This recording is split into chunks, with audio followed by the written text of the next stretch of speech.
Muy buenas tardes a todos los compañeros, todas las compañeras, tanto jubilados como en activo, que nos acompañan en esta importante entrevista a uno de los coordinadores generales de prensa del que aspira a ser el aglutinador de las organizaciones, tanto sindicales como gremiales y civiles, que gusten integrarse para luchar por la seguridad social solidaria.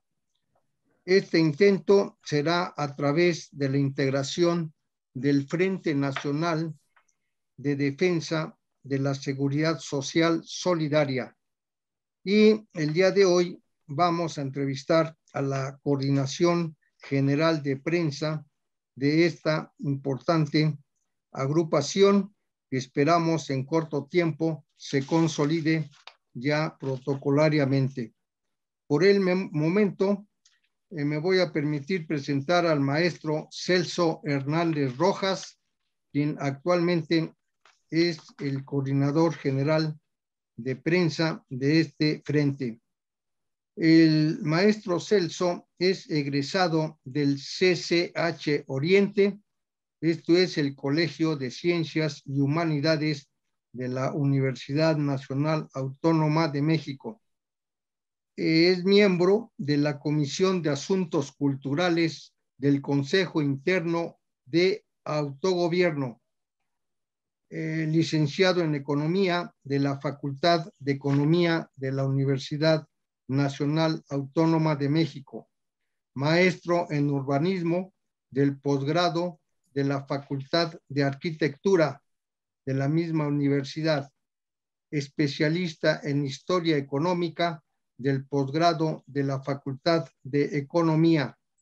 Profesor de asignatura por 15 años en la Facultad de Economía, adscrito al área de investigación y análisis económico, INAE.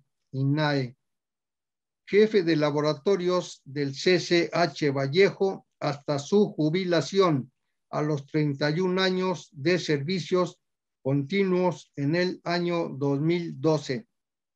Activista sindical en el Sindicato de Trabajadores de la Universidad Nacional Autónoma de México, la STUNAM, siempre en la oposición al Comité Ejecutivo, representante por 8 años en la Comisión Permanente de Seguridad e Higiene en el Trabajo, vocal en la Comisión Autónoma de Bolsa de Trabajo, adjunto de la Secretaría de Deportes, delegado sindical del CCH Vallejo por 9 periodos, asesor sindical en el Taller de Economía del Trabajo de la Facultad de Economía, especialista en problemas de pensiones y jubilaciones, y particularmente en la lucha contra la nueva ley del Instituto de Servicios y Seguridad Social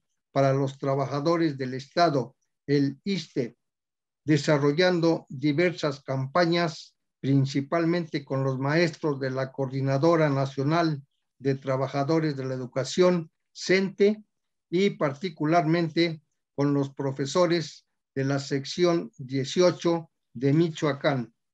Actualmente está pensionado y es secretario de Educación y Formación Cooperativa de la Cooperativa de Servicios Huelia, que significa poder, miembro de Oriente Rojo, Asociación Civil. Así, la semblanza general de nuestro entrevistado, nos vamos a permitir solicitarle si viene acompañado de algunos integrantes de esta coordinación, para que nos lo haga saber. Adelante, compañero Celso Hernández. Muchas gracias. Bueno, estoy con el compañero el licenciado Francisco Anaya, de la Unión Nacional de Jubilados y Pensionados, que es propiamente el suplente de esta coordinación general. la compañera Iraí Ceja, que es una de las subcoordinadoras de la comisión, y nos está acompañando también el compañero Rafael Rosas de la ADEP de Puebla. Esos serían tres de los integrantes de la comisión. Hay más porque la comisión se compone o se debiera de componer con un representante de cada una de las 19 organizaciones del frente. Eso es. Adelante, adelante. La idea general es un modelo de comunicación que estamos tratando de implementar a partir de las 19 organizaciones, ¿verdad? Que comuniquen sus acuerdos, que planteen sus puntos de discusión, ¿verdad? Todo el mundo tiene un punto de vista. Eso son lo que queremos recoger y la coordinación general, bueno, tiene tareas muy importantes porque los 7 puntos en los que se fundó el frente como objetivos son de suma importancia para todos, ¿no? Entonces, ¿Nos podría dar algunos antecedentes generales, maestro Celso? ¿Cómo es que llegaron a este intento de integración de 19 organizaciones? ¿Cuáles son los antecedentes que ha habido, maestro? Bueno, en general, el problema de las pensiones no es nuevo en nuestro país. Sobre todo la política neoliberal, ¿no?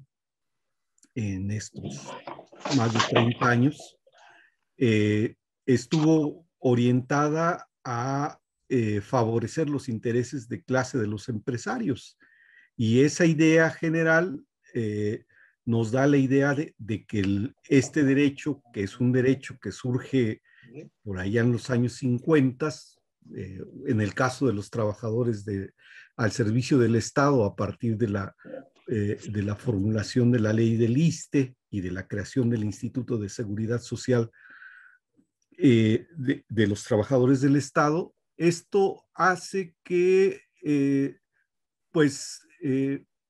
sobre todo en este periodo después de la formulación de la reforma a la ley del ISSSTE, donde se cambian las pensiones y se pasa de este modelo intergeneracional y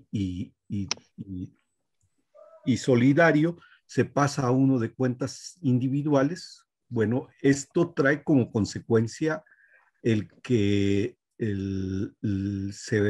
se cree una respuesta, una reacción, ¿no? de lucha en todos los sectores y particularmente en el sector más importante de los trabajadores al servicio del Estado, que son los trabajadores de la educación. Muy bien. Esto, sí, adelante, adelante, maestro. Trae una segunda consecuencia porque no quedaron conformes, sobre todo porque muchos o la gran mayoría de los trabajadores que estábamos en servicio después del 87, que estábamos después de la reforma de la ley del ISSSTE, nos tocó vivir el problema de una ofensiva más fuerte, pero ahora sobre los sistemas de pensiones, ¿no? De los que ya teníamos el derecho, ¿no? Los trabajadores del 10º transitorio, que así se nos conoce, nos llevaron al punto de que primero se limitaran nuestras pensiones, ¿no? Al igual que como lo hicieron primero con los trabajadores del, del régimen del Instituto Mexicano del Seguro Social. Las pensiones, que eran pensiones que podían tener pues un rango mayor, ¿no? de alcance monetario, fueron limitadas. En el caso del ISSSTE, bueno, el tope máximo ya existía, lo de los 10 salarios mínimos, pero ahora no conformes con eso, a partir de la promulgación en diciembre del 16 de las AFORES, o de la ley perdón, de las UMAS, de la unidad de medida, y eso hace que inicialmente en 17 no haya ningún problema porque la UMA, la unidad de medida y actualización, estaba en el 100% del salario mínimo. El problema fue que con los años, ahora sí tiene una fuerte repercusión porque esa unidad de medida y actualización está en 89 pesos y digamos que el salario mínimo está en 142, ¿no? Entonces, el rango de pérdida de poder adquisitivo de las pensiones es muy fuerte y esto es lo que hace que hoy día, bueno, sea una necesidad la defensa de la seguridad social. Aunque aquí había que plantearse, nuestros compañeros, hay una comisión de iniciativas que está discutiendo mucho esto y llegaron a una primera conclusión. El problema de la seguridad social no son solamente las pensiones, ¿no? Seguridad social es educación, salud, vivienda, en fin, todos los servicios que con anterioridad tenía la obligación de cubrir el Estado de benefactor, ¿no? Lo que pasa es que ese Estado benefactor paulatinamente fue dejando paso a los intereses de las empresas neoliberales, ¿no? O a las políticas neoliberales, ¿no? En el momento justamente en que los derechos sociales se convierten en servicios, ¿no? Y por tanto pueden ser cobrados, ¿no? El último intento de esto fue la educación, ¿no? La educación que la tratan de privatizar y hacerla un servicio que deba pagar la población, cuando el derecho a la educación gratuita, pues es un derecho constitucional, ¿no? Nada menos. Pero Maestro Celso, sí, aprovechando que usted está mencionando que de cierta manera, las empresas que en el ámbito de los trabajadores del seguro social son las que tienen que aportar cierta cantidad de cuota, eh, al igual que los trabajadores mismos de las industrias, de las fábricas, de los talleres, de todos los centros de trabajo, y considerando que los afiliados al ISSSTE son los trabajadores al servicio del Estado, la pregunta sería en torno a que no existe acaso un marco legal que destine ya una jubilación específicamente para los trabajadores, ya sean de empresa privada o ya sea del servicio del Estado. ¿Cómo fue que se alteró pues ese derecho, dijéramos, de la jubilación para los que se cumplen su vida laboral? ¿Cuál fue, maestro Celso, el fenómeno que se dio para que se rompieran esos derechos? bueno, lo que pasa es que ustedes recordarán que la divisa del neoliberalismo es que lo privado es mejor, ¿no? Y que el Estado solamente puede proporcionar empresas y servicios deficientes.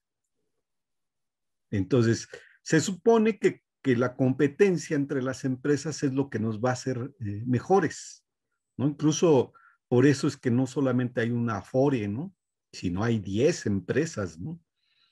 Que, eh, que después de que andaban luchando con comisiones más bajas y robándose los clientes y tratando de ocupar más mercado, llegaron a un feliz acuerdo las 10 empresas y cobraban comisiones similares y daban servicios similares y entonces actuaban con un monopolio empresarial y así es como funcionan las Afores, ¿no? Pero, ¿qué fue lo que en el fondo hizo esta idea? Bueno, nos fueron trabajando los medios de comunicación, ¿no? A hacernos creer que lo privado siempre es mejor que lo público y que no y que no había derecho, o sea, que no eran derechos los que tenías. ¿Sí? Puede haber un derecho universal al aire, un derecho universal al agua, pero esto de un derecho universal a una pensión es diferente, porque ellos dicen, es un servicio. Y si es un servicio, entonces lo pagas. Y lo mismo, el servicio de salud. Bueno, ¿quieres un servicio de salud mejor? Pues vete a lo privado, ¿verdad? El Instituto Mexicano del Seguro Social o el ISSSTE, con sus servicios de salud, que son las grandes instituciones de la Revolución Mexicana, tienden a desaparecer por lo privado, ¿no? La privatización es la norma del neoliberalismo y se trata de hacer que esta idea que nos vendieron, ¿verdad?, se universalice. Yo creo que ahora que estamos en una nueva situación, despertamos de estas situaciones y entonces vemos, por ejemplo, yo recuerdo mucho cuando entré a trabajar allá en el lejano 81, que entré a trabajar a la universidad, todavía me tocó ver a algunos trabajadores que recibieron créditos de Fobiste, y los créditos de Fobiste eran una bendición para el trabajador, ¿no? Era efectivamente el derecho de que se les otorgara una vivienda y que los pagos pues, eran simbólicos, ¿no? Porque no había obligación de cubrir los créditos. Pero después vinieron con la idea de que si querías vivienda te la financiaban, pero con créditos con tasas de interés regidas por el mercado, ¿no? Y entonces encontramos que muchos compañeros que en los años 80 pidieron su crédito hipotecario, pues todavía en los 90 y en el 2010, en 2015, seguían pagando y los créditos se habían vuelto, además de eternos, impagables, ¿no? Entonces, estas partes son partes de la seguridad social. Obviamente, el negocio, así como lo plantearon las financieras, que son las que se apoderaron de las Afores, estas 10 empresas encabezadas por los dos bancos principales, tanto el Banamex como el BBVA, que son las que acaparan el grueso del mercado, aunque exista la Afore siglo XXI, son en su conjunto la expresión de este capital financiero que está tratando de, bueno, pues uno lo ve, ¿no? Cuando ve que hay más de 8,000 billones de pesos de las cuotas de los trabajadores que están ahí acumuladas, y ve la cantidad también de lo que ganan cada año esas empresas, ¿no? Entonces uno dice, bueno, ¿por qué llegamos a esta situación? Pues en gran medida por la corrupción en el Estado, porque hay que reconocerlo también, la caja chica de los gobiernos priistas se convirtió en los fondos de pensión. Pero independientemente de eso, de la falta de los fondos, de las reservas que nunca se crearon, en fin, toda esa situación que se ha documentado largamente, el problema es que lo privado no está dándole resultados a los trabajadores, ¿no? Recuerden ustedes que lo que tienen ahora pensado o lo que se ha estado difundiendo respecto de los alcances de las cuentas individuales para los trabajadores, que ya son totalmente las cuentas individuales, es que no llegaba ni al 30% de los salarios. Por eso se hizo segunda reforma a la ley, a la ley del Seguro Social en materia de pensiones, ¿no? Y el gobierno de Andrés Manuel prometió la reforma también en la ley del ISSSTE. Maestro Celso, aprovechando que menciona usted lo de las jubilaciones, el pago de las jubilaciones, y aprovechando que también mencionó usted al Estado Nacional y considerando que el Poder Judicial también forma parte del Estado y hay por ahí una alteración, una deformación o una violación, usted podrá darle el calificativo correcto de lo que aprobó la Suprema Corte de Justicia en materia del pago de las jubilaciones, que es uno de los temas pues más sentidos y que despiertan mayor interés actualmente en la materia de seguridad social. ¿Nos podría usted explicar aproximadamente qué pasó con la Suprema Corte de Justicia, en qué se apoyó para alterar pues los derechos de los jubilados, ya que también menciona usted que hubo un marco internacional que está influyendo en esas modificaciones? ¿Cómo estaría ese tejido de legal, maestro Celso? Bueno, yo lo que quisiera dejar claro es que hay tres niveles, ¿no? Un primer nivel, que es la seguridad social, que donde están las pensiones, pero donde está la salud, la vivienda, la educación. Esa es una parte. La otra parte es en el momento en que las empresas y particularmente los grupos financieros más importantes del país crean sus afores para administrar en cuentas individuales los recursos de los trabajadores. Ese es otro momento. Y un tercer momento es este que usted menciona. Efectivamente, con anterioridad, algunos trabajadores habían venido demandando el problema de que se les pagaran en salarios mínimos. Y ya incluso cuando estaba la promulgación en diciembre del 16, que es cuando se promulga la UMA, la Unidad de Medida y Actualización, muchos trabajadores fueron al amparo y ganaron el que se les pagara en salarios mínimos. Hasta ahí todo parecía bien. Pero sobre esa base, la Suprema Corte de Justicia interpuso con una serie de gobiernos locales y estatales, impuso una controversia constitucional en relación a que si era aplicable la UMA o era aplicable los salarios mínimos. Las resoluciones que se habían dado eran en el sentido de que, como era un problema laboral, las pensiones debieran de ser formuladas en términos de los salarios mínimos. Pero la Corte, extrañamente, ¿verdad? Bueno, aquí no hay nada de extraño, ¿no?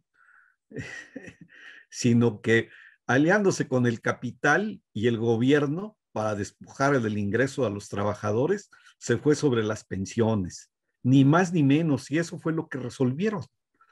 La resolución a la que usted hace referencia en relación a las sumas, lo que dice es que es aplicable las sumas y no los salarios mínimos, ¿no? Y eso hace este otro eje, ¿no?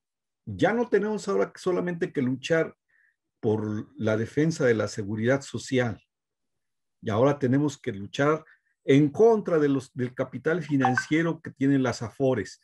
Y un tercer nivel que es inmediato es lograr echar atrás esta aplicación que es inconstitucional y es un verdadero atraco a los trabajadores, es un despojo en despoblado, ¿no? ¿Y quién tiene que pagar ese dinero, maestro Celso?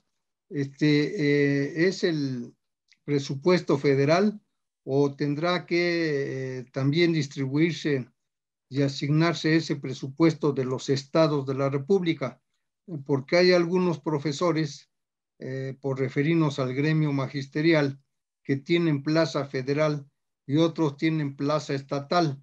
En este caso, los que tienen plaza estatal, ¿quiénes les van a pagar las jubilaciones? ¿Y quiénes de los que tienen plaza federal, quiénes tienen que pagar las jubilaciones, maestro? Al final del día es, en la ley del ISSSTE, el patrón es el Estado, no hay otro.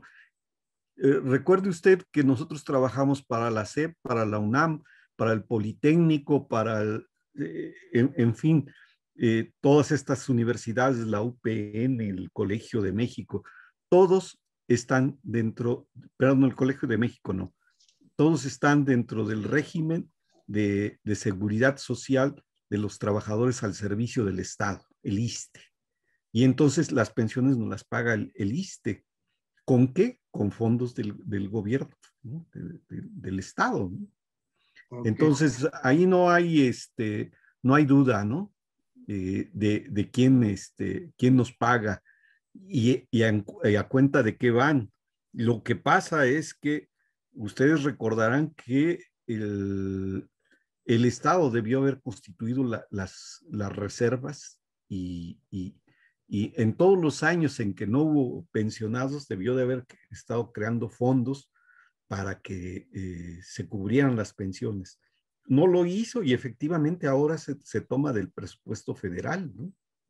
Ni más ni menos. Aunque eh, se ha hecho mucho ruido. Al final del día no hay tanto,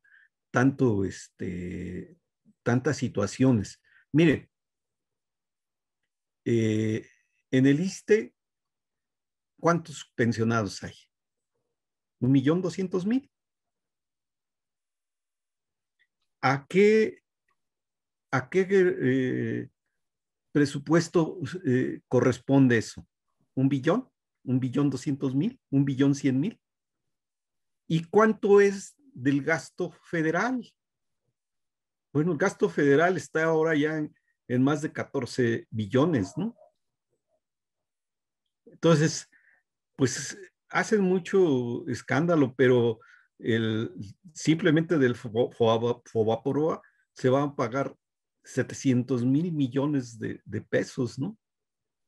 En el año que corre.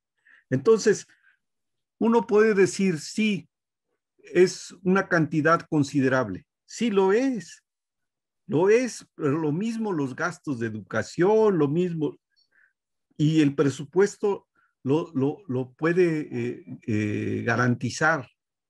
Incluso voy a más. Mire, hay una transferencia en lo de las pensiones de adultos mayores. Está planteando que va a pasar de 3.100 que está ahorita al bimestre a 6,000 pesos al final del sexenio. Y podrían decir también, es insuficiente y queremos más. Queremos 10,000 pesos por cada adulto mayor de 65 años, incluso bajando más todavía la edad. Y el presupuesto podría dar para eso. Hay recursos, ¿sí? Simplemente que, por ejemplo, se ha detenido, estos 3 últimos años se ha detenido el inicio de una reforma fiscal que grave más el capital. Se ha detenido el problema, bueno, es inmoral que las AFORES estén ganando 350,000 millones de pesos, ¿no? En el año pasado, en el ejercicio anterior. Es una inmoralidad, ¿no? Pero así están las cosas. Yo creo que son de las discusiones o de los huecos que todavía tiene la política gubernamental en su ejercicio, ¿no? Pero yo creo que hay una idea muy clara de que esto tiende a cambiar, ¿no? Pese a todas las deficiencias que uno puede ir viendo, y que saltan a la vista cada que uno hace un análisis, sobre todo en lo que hace a esto, ¿no? O sea, las sumas no las quieren mover, ¿no? Las pusieron y ahorita no hay una idea. A lo mejor hacen lo mismo que se hizo que ya lo adelantó el propio presidente, ¿no? De hacer una reforma espejo similar a a las de las pensiones en el Seguro Social. ¿Qué hicieron?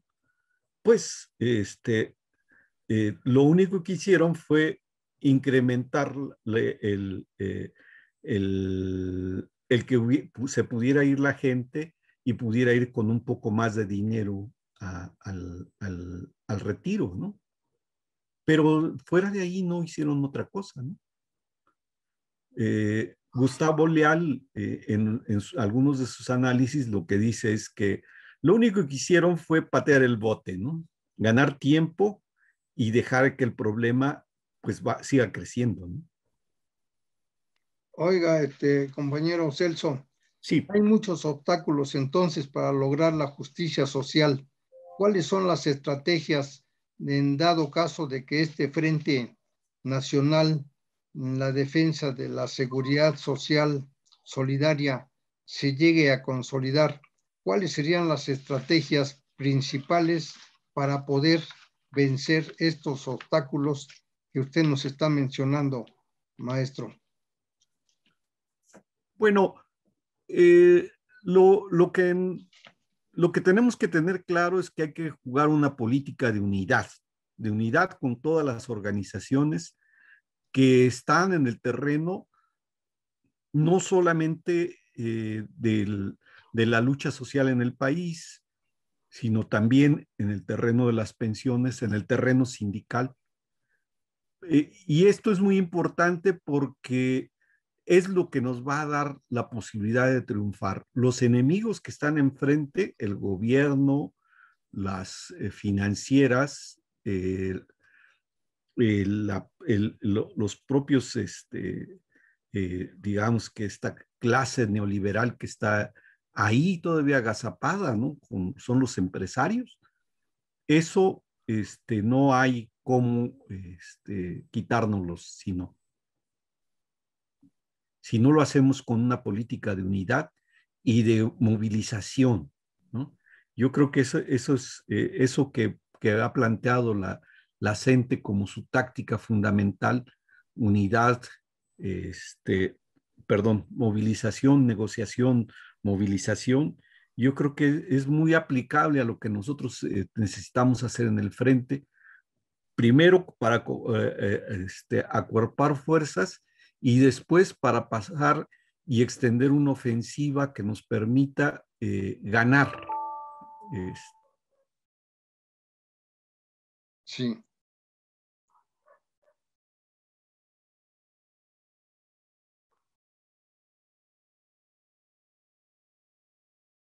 Al parecer se le desconectó la fuente de energía al maestro Celso Hernández. Me imagino que la está volviendo a conectar.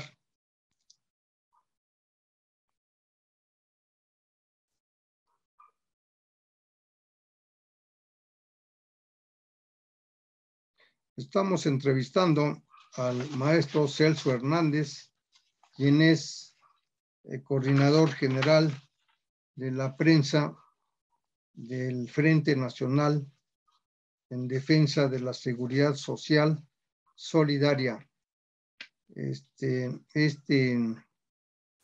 Pues en este caso, este frente aspira a meter al orden a todas las desviaciones legales y no legales que se están presentando para asignarle la pensión justa a cada uno de los trabajadores que han cumplido legalmente con los plazos y las condiciones establecidas por la Secretaría del Trabajo. Así de que ese tema es el que nos está presentando precisamente el maestro Celso Hernández, quien ya lo tenemos nuevamente en la pantalla para seguir con la entrevista y ver pues qué es lo que podemos esperar de ese frente. Adelante, maestro Celso, adelante. Sí, y yo le señalaba que una de las cosas que tenemos enfrente es, pues es esta tarea de unificar primero los esfuerzos con los trabajadores, para la parte de los jubilados, que visto así de forma general, es una masa muy importante de trabajadores, de extrabajadores, ahora en retiro, o y que tenemos puntos, una plataforma muy concreta, ¿no? Para atacar el problema, ¿no?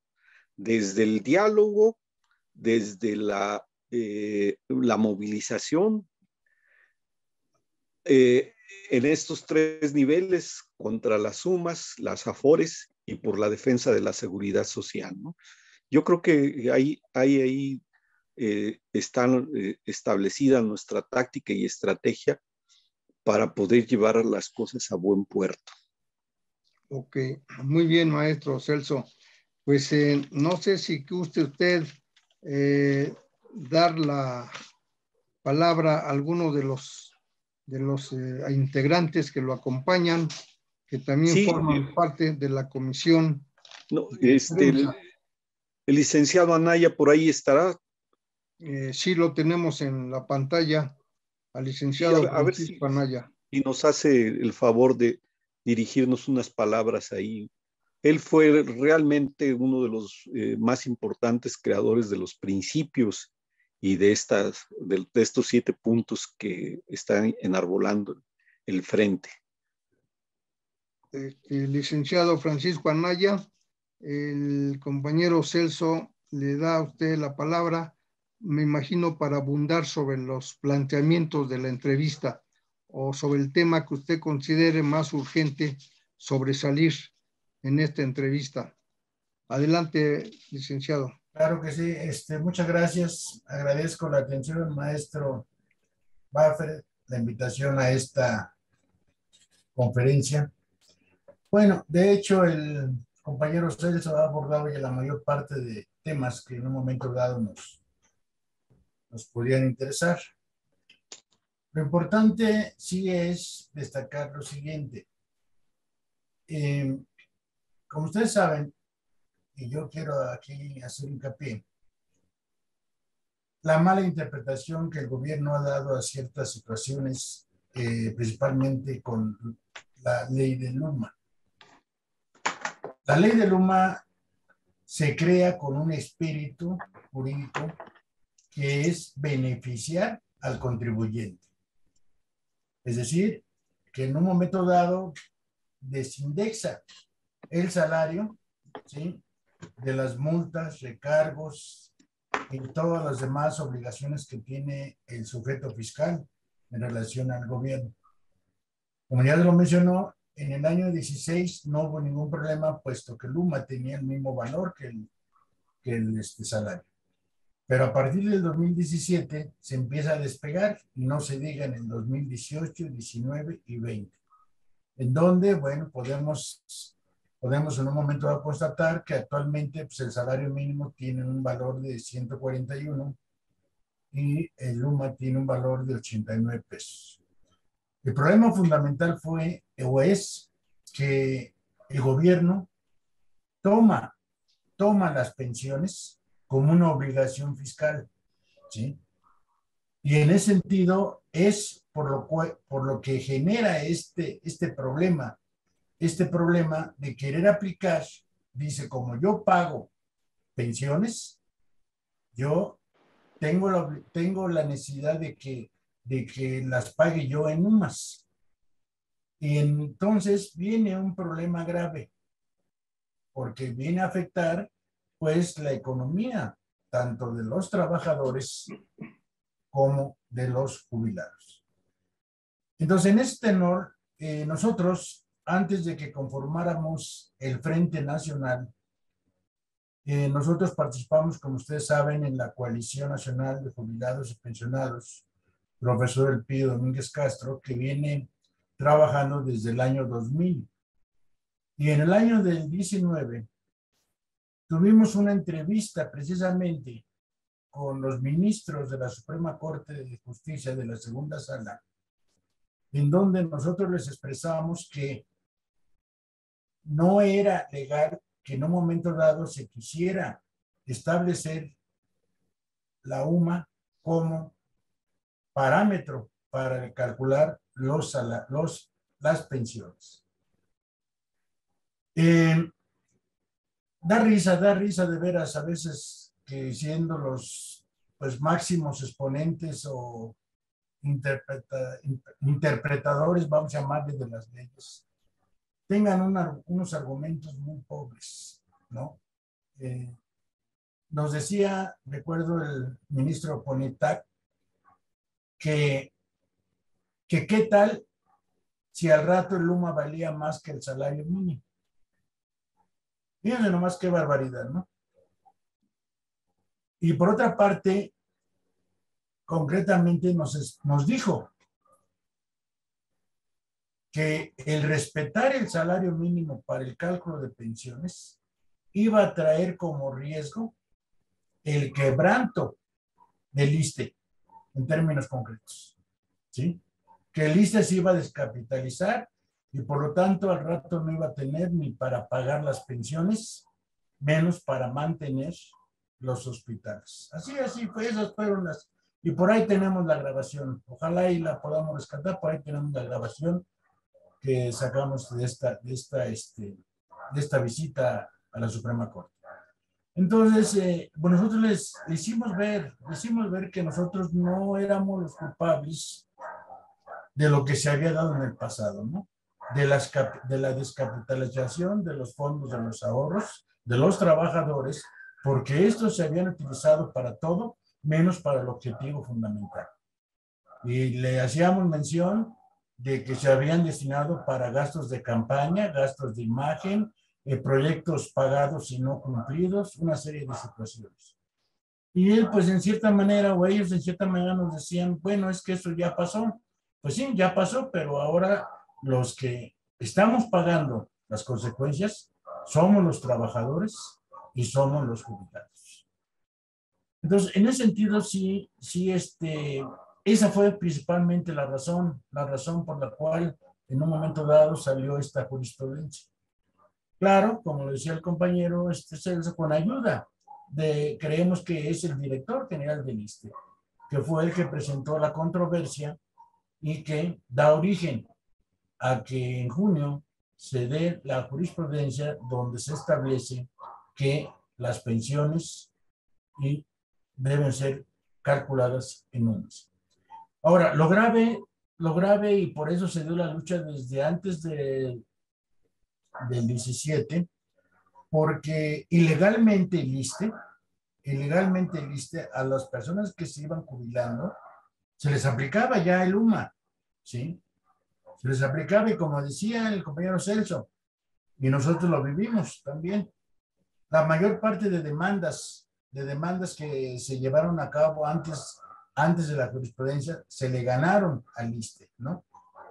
Y bueno, eso fue la razón por la cual en contubernio el ISSSTE, Suprema Corte, estableció que las sumas debían ser la medida de valor para calcular las pensiones. Claro, aquí no supieron más bien no supieron distinguir que una cosa es la pensión contributiva, que es donde el trabajador aporta para el pago de su pensión, y la otra es nosotros le llamamos ayuda asistencial, que es que basta con que en este caso sea una persona mayor de 65 años para que pueda tener derecho a esa ayuda asistencial que el presidente de la República está dando. Pero parece ser que la Suprema Corte de Justicia lo toma con el mismo rasero. Para ellos es igual la no contributiva que la contributiva. Imagínense qué error tan profundo el confundir estas dos concepciones. Indudablemente, como ya también lo mencionó el compañero, la seguridad social no solamente aborda el problema de las pensiones. En la conferencia que tuve la oportunidad de participar por la CENTE Politécnico, en mi ponencia yo establecía claramente que desde el ámbito internacional, así lo ha sostenido, ¿sí?, la Organización Internacional del Trabajo, la Organización de Derechos Humanos, que la seguridad social abarca la pensión, la salud, el recreo, la vivienda, la recreación, pero que desgraciadamente los gobiernos neoliberales trataron de deshacerse a toda costa de esta responsabilidad, ¿no? Y que en un momento dado se vino a recrudecer esto, pues fue con el gobierno de López Obrador. Porque como todos sabemos, al país se lo dejaron descapitalizado, se la dejaron con una serie de compromisos impagables, que es lo que ha dado al traste con que en un momento dado el presidente priorice ciertos proyectos. Yo recuerdo, si no estoy mal, que el señor presidente de la República en sus campañas, precampañas electorales, él siempre se mantuvo en contra de los sistemas de afores. Y él establecía y decía que era un robo a los trabajadores, que las ganancias se las llevaban ellos y las pérdidas a los trabajadores. Pero desgraciadamente tuvimos una gran sorpresa cuando se da la reforma a la ley del Seguro Social, donde la mayoría pensábamos que iba a minar, si no a desaparecer, que iba a minar el poder de las afores. Y no fue así, no fue así. Creo que en cierta manera las fortaleció, ¿sí? Las fortaleció. Y no aprendemos, como dicen, en cabeza ajena, desgraciadamente. Ahí tenemos ya los ejemplos de varios países en América Latina, en Europa, que asumieron las cuentas individuales y que tuvieron que volver a las cuentas solidarias, porque definitivamente era un proyecto que solamente generaba pobreza en los que se iban a jubilar. Por último, esta oportunidad que tenemos al conformar el Frente Nacional en Defensa de la Seguridad Social, creo que debemos aprovecharlo, porque solamente a través, como también se mencionó, a través de la unidad de las diversas organizaciones que nos vemos afectadas en esto, tenemos la posibilidad de poder revertir esta situación. Algunos dicen que, bueno, a nosotros como jubilados, ¿en qué nos afecta? ¿Sí? ¿En qué nos afecta si nosotros ya estamos jubilados? Ya estamos más allá del, como dicen, del bien que del mal. Pues sí nos afecta. ¿Por qué? Porque a nosotros los incrementos que se nos dan cada año, ¿sí?, son mínimos, son raquíticos, ¿sí? A la mayoría nos incrementan porque ya a los que les incrementaban al 100% como al trabajo en activo ya quedan muy pocos. Pero los que en un momento dado estamos todavía con el carácter jubilados, nos incrementan con el índice nacional de precio al consumidor, ¿sí? 3%, 2%, 3.5%, pero realmente es un incremento real. Yo creo que no. Yo creo que no, porque pues basta con ver los productos de la canasta básica para ver que efectivamente no se están incrementando ni en el 1, ni en el 2, ni en el 3%. Y los analistas, los estudiosos han establecido que el índice nacional de precios al consumidor, fundamentalmente el año pasado, el año de la pandemia difícil, estaba entre un 10, entre un 15%. Y a nosotros, pues solamente nos aumentaron, creo, el 3.2%. Entonces, esto es lo que a nosotros nos preocupa, ¿sí? Y también debe de preocupar a los compañeros trabajadores en activo. Porque de una u otra manera, pues les va a tocar también. Y aquí no, va a quedar, como ya lo habían mencionado, especialistas. No van a tener van a tener dos alternativas. A ver, en ese aspecto, si me permite una pregunta, licenciado Anaya. Hablaba usted de las pensiones con participación que me entiendo que son las pensiones donde los trabajadores aportan una cantidad de dinero y los patrones, incluyendo al gobierno, aportan otra cantidad semejante para ir formando un fondo que sería distribuido en calidad de pensión para los trabajadores. Las otras pensiones, las no contributivas, pues no tienen ni caso ahorita que yo le pregunte porque están sujetas, pues como quien dice, al criterio que establezca el gobierno en un momento dado. Pero las otras me da la impresión que es un derecho ganado durante ciertos años de trabajo donde hay aportaciones tanto del trabajador como del patrón. En ese caso, y dado que hay gente que no se ha jubilado, y dado también la perspectiva de que les toquen unas pensiones muy raquíticas, ¿acaso sería una estrategia exigir que suban la aportación los patrones para que hubiera más fondo para poder distribuir, para poder asignar en calidad de jubilación? Esa es la pregunta, licenciado. ¿Cuál sería la estrategia que había que seguir por el frente? Sí, miren, indudablemente que antes de las reformas, en el caso del Seguro Social, aportaban los patrones, aportaban los trabajadores y aportaba el gobierno. En el caso de los trabajadores del servicio del Estado, aportaba el gobierno como patrón y aportaban los trabajadores, ¿sí? Pero el problema fundamental que a partir de la reforma específicamente de la ley del Seguro Social, solamente van a aportar los patrones y los trabajadores. Y el gobierno evade su responsabilidad. Y él mismo lo dice, solamente en el caso de que la pensión no alcance la famosa pensión universal o pensión garantizada, entonces el gobierno aportará esa cantidad para poder sufragar ese gasto. Pero lo estamos viendo que a todas luces el patrón pretende en un momento dado evadir esa responsabilidad. Ahora bien, por otra parte también manejan el ahorro voluntario como un pilar, y la pregunta sería, ¿cuántos de los mexicanos tenemos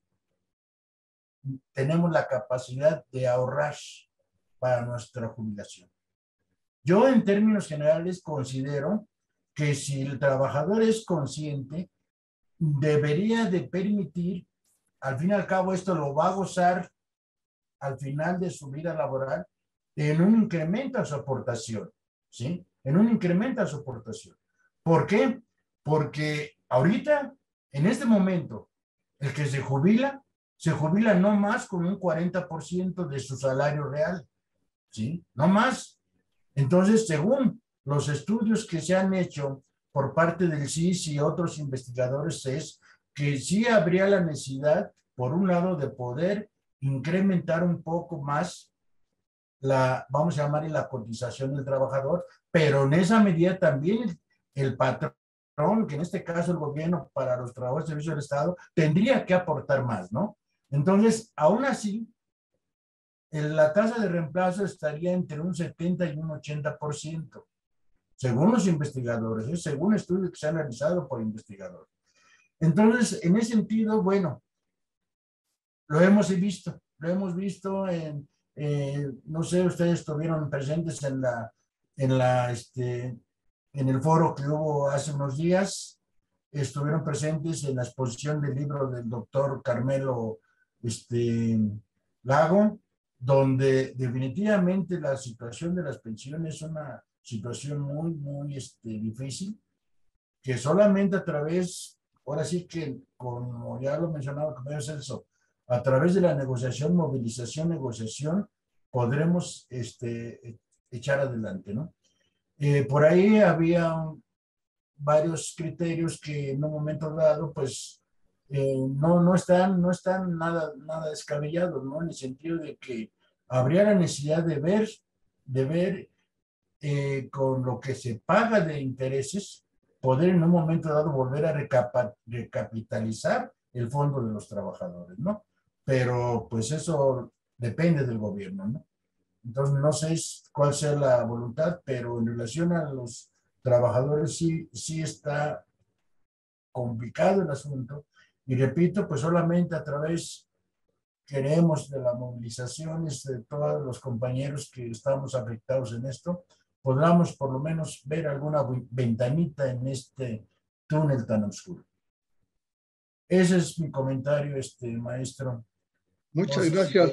si Queda ya nomás pendiente saber si los compañeros que fueron contratados antes del año 2007 van a ser también cercenados en su monto de jubilación, o ellos recibirán un trato aparte de los compañeros de 2007 a la fecha, o que fueron contratados del año 2007, o también, dijéramos, se va a mutilar el monto de la jubilación para los compañeros que fueron contratados antes de la ley del ISSSTE. Estoy hablando específicamente en el sector estatal.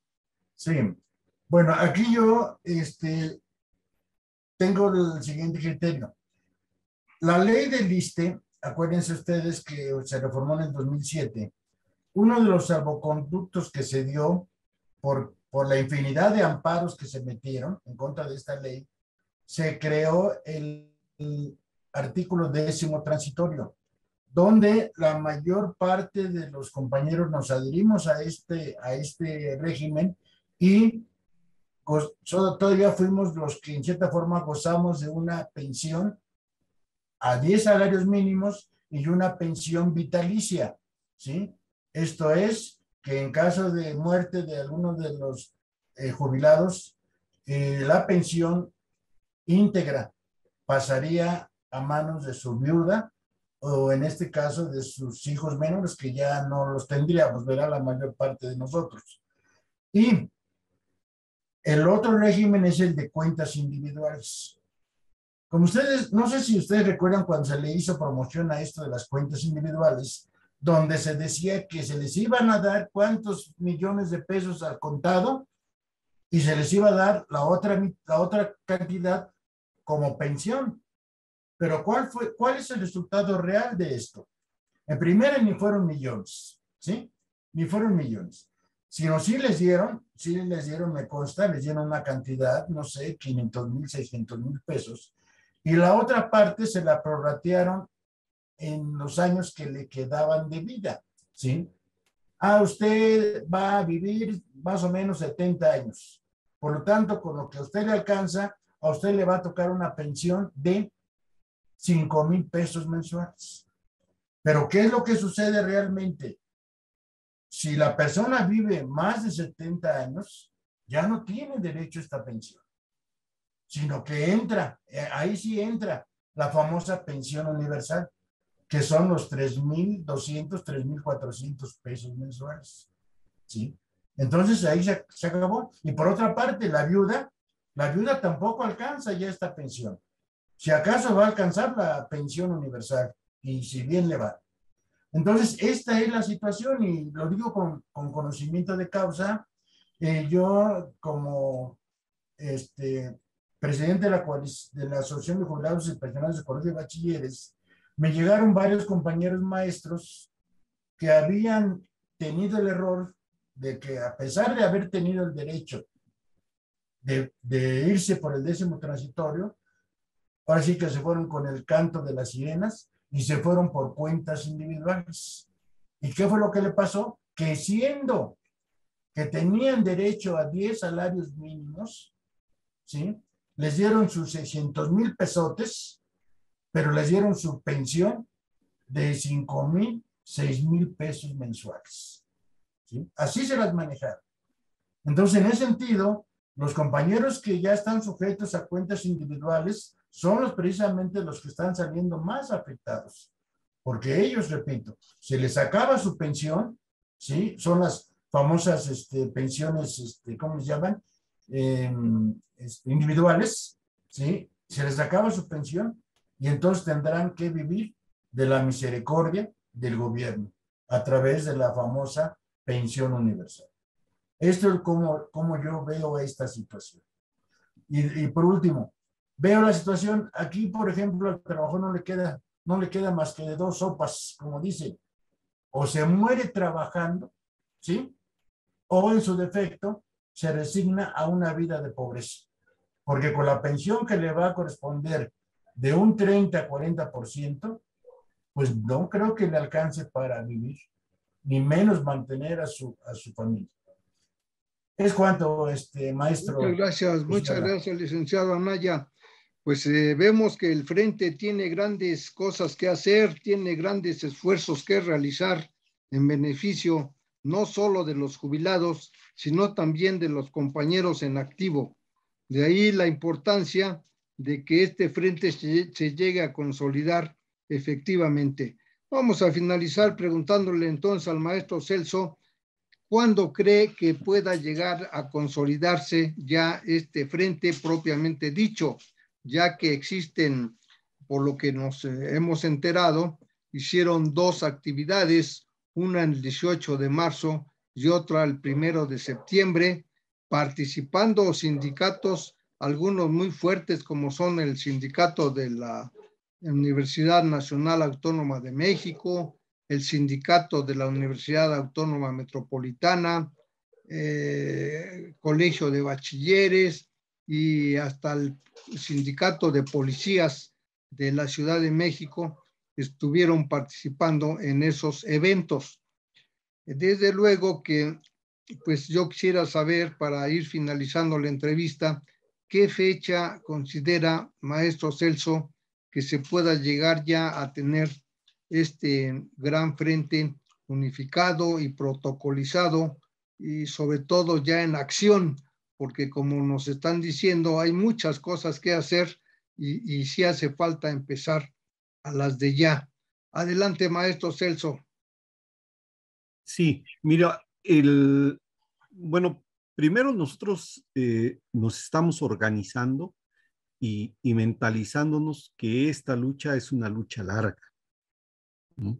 No es una lucha fácil y que nuestros enemigos son enormemente fuertes, ¿no?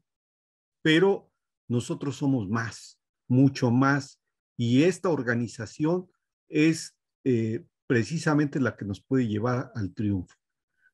Ahora, como tú señalas, efectivamente, el 1 de septiembre constituimos el frente. Es una fecha muy pronta para decir que estamos trabajando. Hemos hecho algunos eventos, como aquí se ha relatado, y ahora estamos organizando la ejecución de una conferencia nacional unitaria, buscando unirnos con más fuerzas sindicales, sociales, para impulsar un plan de acción de movilización en lo inmediato. Sabemos que por los movimientos que hemos estado detectando en el interior del gobierno, tanto presupuestales, ustedes saben que estaba definiendo el presupuesto para el próximo año, pero también por otras situaciones, estamos esperando cómo se dé la aplicación en este año de las sumas y del salario mínimo. Y esto yo creo que nos va a permitir tener otras condiciones para el inicio de año para movilizarnos. Y también tener una alianza más fuerte con otras organizaciones. Eso es lo que nosotros esperamos. Esperamos poder realizar la Conferencia Nacional Unitaria el 10 de diciembre, pero en todo caso, nosotros hemos venido trabajando o planteándonos el trabajar hacia el interior del país, en cada uno de los estados, en hacer un diagnóstico adecuado de todo el sistema pensiones en México, que no es solamente el ejército las universidades, los estados, el ISSSTE y el Seguro Social, sino es mucho más amplio, y entonces hay que tener una visión muy clara para también proponer las cosas en su exacta dimensión, ¿no? Esto es un poco lo que nosotros queremos hacer ahora, aclararnos bien la problemática, unificar fuerzas y crearnos las condiciones de movilización. Yo creo que esto es lo que estamos esperando en este momento. Y uno de estos puntos es esta conferencia nacional unitaria, ¿no?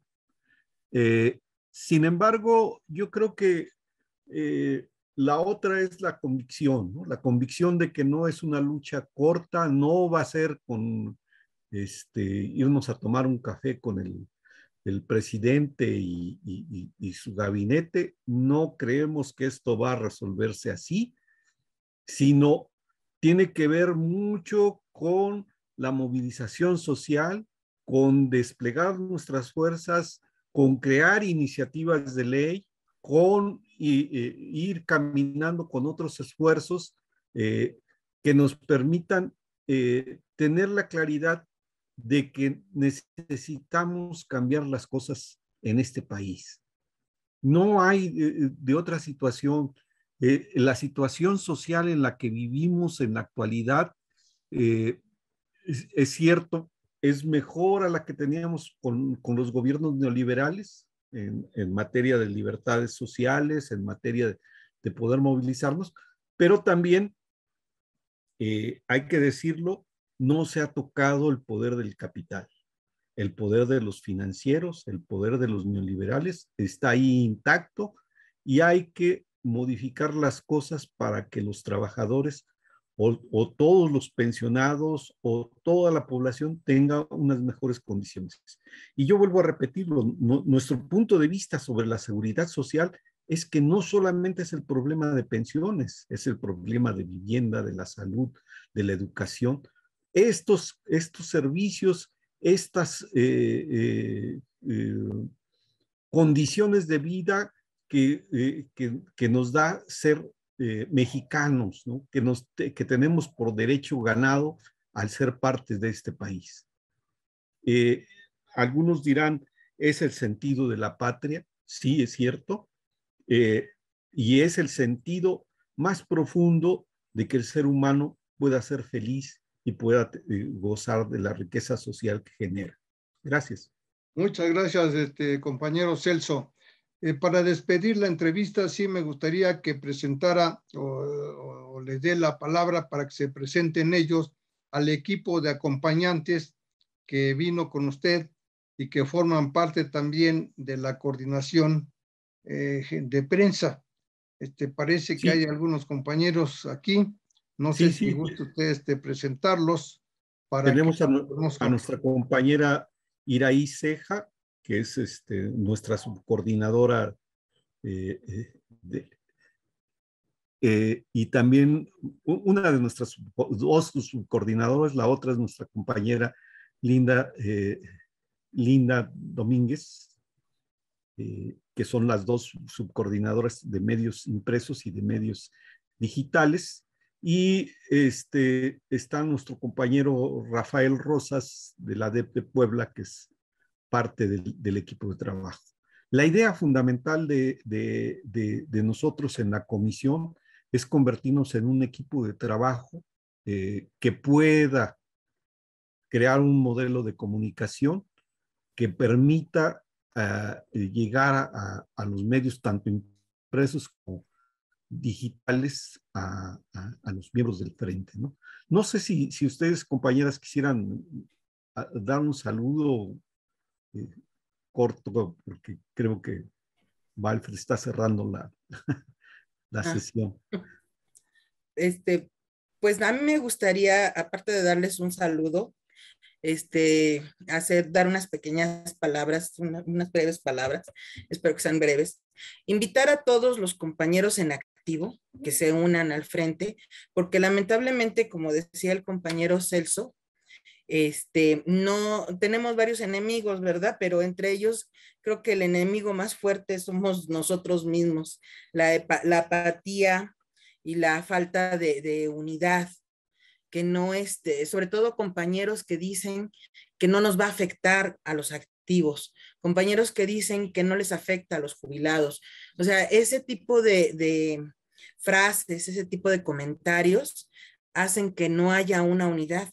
Yo considero que todos han luchado por obtener derechos y esos derechos se deben de mantener, no nada más para los que están, para los que vienen. Y para obviamente mantener esos derechos, pues tenemos que estar unidos, y los jubilados y los activos. Creo que eso es algo muy importante que tenemos que ver como trabajadores. Tenemos que defender los derechos que ya adquirieron los compañeros anteriormente para continuar con esos derechos, porque a mí se me hace muy triste que si ya se había ganado algo, ahorita en este momento por decir, es que a mí no me va a afectar, pues no seguir luchando para que eso continúe, no solo para mí, sino para mis hijos, mis sobrinos o gente que viene más atrás y que obviamente tienen derechos también, ¿no? Como trabajadores que van a hacer. Ese es la invitación principalmente. Y sobre todo aclarar que anteriormente, como decía el licenciado Anaya, las aportaciones que se daban era trabajador, patrón, gobierno, sin comisiones. O sea, no se les cobraba comisión a esas aportaciones y esas aportaciones tenían que ser dirigidas a un fondo de ahorro o a un fideicomiso para que obviamente se dieran para las pensiones. Es decir, los jubilados no están mendigando una pensión, la pagaron y la administración del gobierno tenía que haberla cuidado para que obviamente se siguiera generando una buena pensión. Eso es lo antes. Después, en el 2007, cuando fue la ley del ISSSTE y la ley del Seguro Social, es aportaciones del trabajador y del patrón, pero ahí sí cobran comisiones. El trabajador está pagando a las AFORE, a las administradoras, para que le administren su dinero. Y lamentablemente luego las comisiones son más altas que los rendimientos, entonces sale mucho peor esto, es mucho más factible meterlo a una cuenta de ahorro, yo creo, que estar pagando porque le administran a uno el dinero. Y actualmente los patrones ya se hacen desentendidos porque hay muchos trabajos que ya no tienen seguridad social, que como los repartidores, como los Uber, como muchísimos compañeros trabajadores que les llaman que son autoempleados, o sea, con tal de no darles un beneficio, con tal de no darles una seguridad social. Y si ellos no hacen por ahorrar, pues obviamente no tienen absolutamente nada. Entonces, yo creo que esta lucha tiene que ser una unidad para seguir conservando esos derechos que como trabajador los tenemos. Nada más. Muchas gracias. ¿Alguien más que quiera participar de los integrantes de la coordinación? Pues yo nada más un saludo a todos los compañeros jubilados, a los compañeros activos, a todos los interesados en que la seguridad social se vuelva nuevamente solidaria. Yo creo que mientras haya gente que estemos luchando por que esto suceda, puede pasar. No tengo más palabras, ya la compañera Iraíz dijo un aspecto muy importante, la apatía, el compañero Celso, el compañero Anaya han abundado mucho sobre el tema. Entonces yo nada más los invito a que se integren al trabajo, porque la verdad no es fácil, no es sencillo el poder organizarnos todos, porque obviamente se tienen diferentes ideologías, pero sí se puede y lo hemos visto. Con diferencias o sin diferencias hemos logrado conformar este Frente Nacional y queremos seguir creciendo porque buscamos la unidad tanto de los trabajadores en activo como de los trabajadores en retiro. Muchas gracias. Bien, tenemos al compañero Rafael Rosas. ¿Gusta usted decir algunas palabras como integrante de la coordinación de prensa? Compañero Rafael Rosas.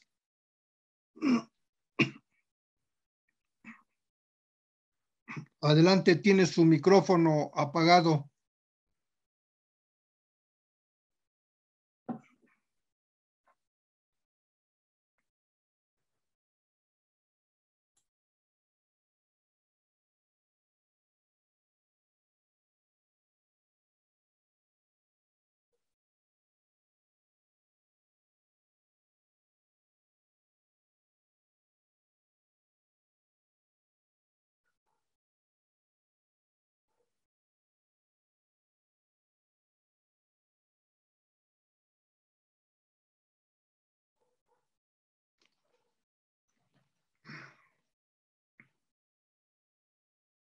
No quiere.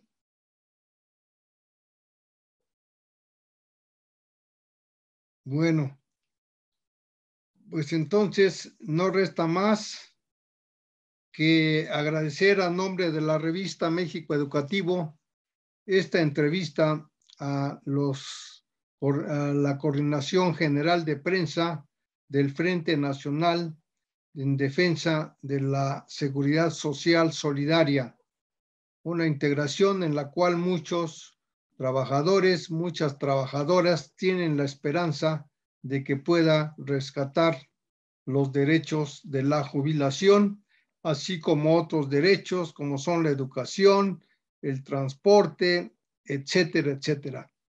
De ahí la importancia de que la revista México Educativo va a retransmitir esta entrevista a partir de mañana por su canal de YouTube y actualmente pueden recuperar al finalizar la entrevista, pueden recuperarla por medio de la página Facebook y desde luego estaremos muy pendientes para que una vez ya consolidada esta unificación de organizaciones, ahorita van 19, sin embargo, por expresión del maestro Celso, aspiran todavía a integrarla con más número de organizaciones, porque eso representaría más fuerza política para luchar por volver a la justicia, esta etapa a la que todos vamos a llegar, que se llama jubilación.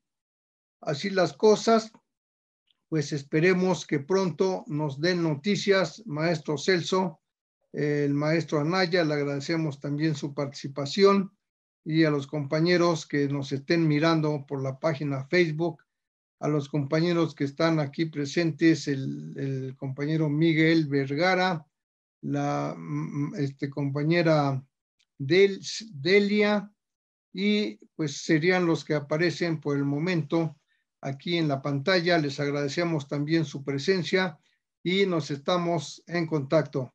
Hasta luego y muy buenas noches, que descansen. Nos estamos mirando.